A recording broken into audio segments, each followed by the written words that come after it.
Laura Smet s'est exilée au Cap-Ferret. Un véritable havre de paix, loin du tumulte parisien, où elle profite pleinement de son rôle de mère. Dans une interview consacrée à Madame Figaro, la fille de Nathalie Baye et Johnny Hallyday s'est livrée sur sa petite maison au cœur d'une nature sauvage qui aspire au calme et à la volupté. Zoom sur ce petit paradis dans lequel Laura Smet a pris racine. Entre les célébrités et le Cap-Ferret, s'y est une grande histoire d'amour.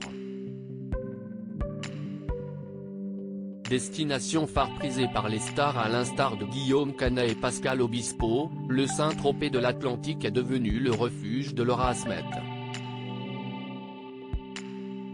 En effet, cette dernière a posé ses valises en terre girondine pour profiter d'un bol d'aïrio des Salvateurs.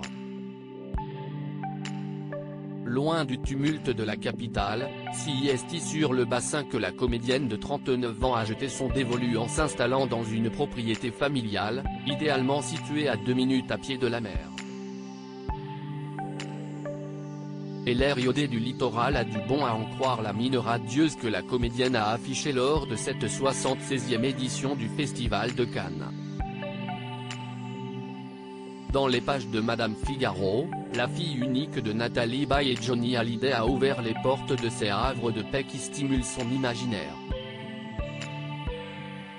Building, vacarme assourdissant, pollution.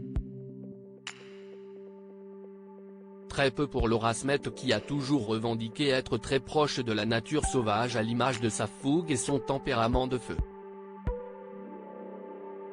Ce n'est donc nullement au hasard que la maman du petit Léo Jean Didier, fruit de son histoire d'amour avec Raphaël Lancret-Javal, s'est exilée au Cap-Ferret.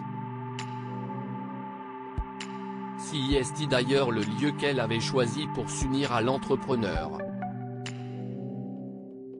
Une cérémonie intimiste et bohème à une date symbolique, le jour où Johnny Hallyday aurait soufflé sa 76e bougie. S'y est d'ailleurs à la légende du rock, Johnny Hallyday, qu'elle doit cette passion pour la mer. En effet, celui-ci aurait initié sa fille au sport nautique. Mon histoire avec la mer a commencé avec mon père. J'ai découvert à Saint-Tropez, où il avait une maison, sa passion pour la Méditerranée, les bateaux, et un peu pour la vitesse aussi, explique Laura Smet à Madame Figaro. Un amour inconditionnel pour la mer, elle me rassure, me calme et m'enveloppe, s'y est en ces termes élogieux que Laura Smet évoque sa passion pour la mer, un élément essentiel à son épanouissement personnel. Un attachement qui date de son adolescence puisque s'y est à l'âge de 13 ans que cette grande sensible va tomber amoureuse de la presqu'île du Cap-Ferret. Je suis tombé sous le charme du Cap-Ferret et de la famille de Benoît Barterotte, un styliste et homme d'affaires qui œuvre pour la protection du littoral. Ce défi de taille ne fait pas peur à la sœur cadette de David Hallyday. Elle y participe même activement, pour tenter de préserver les océans, je fais à mon niveau et je ramasse systématiquement les déchets sur les plages.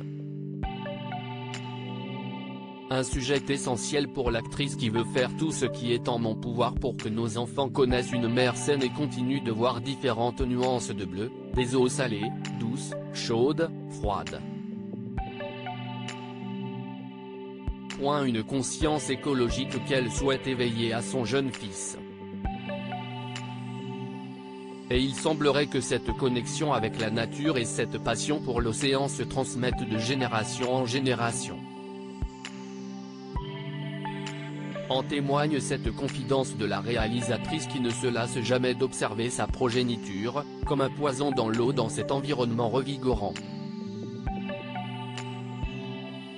Je me dis que s'y est une vraie source de bien-être, conclut-elle.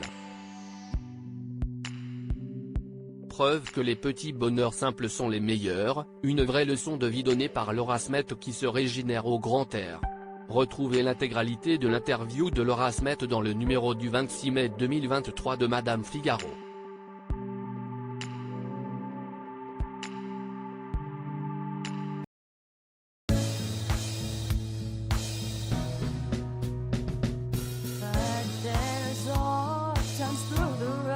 I think you can let me know. Sit down,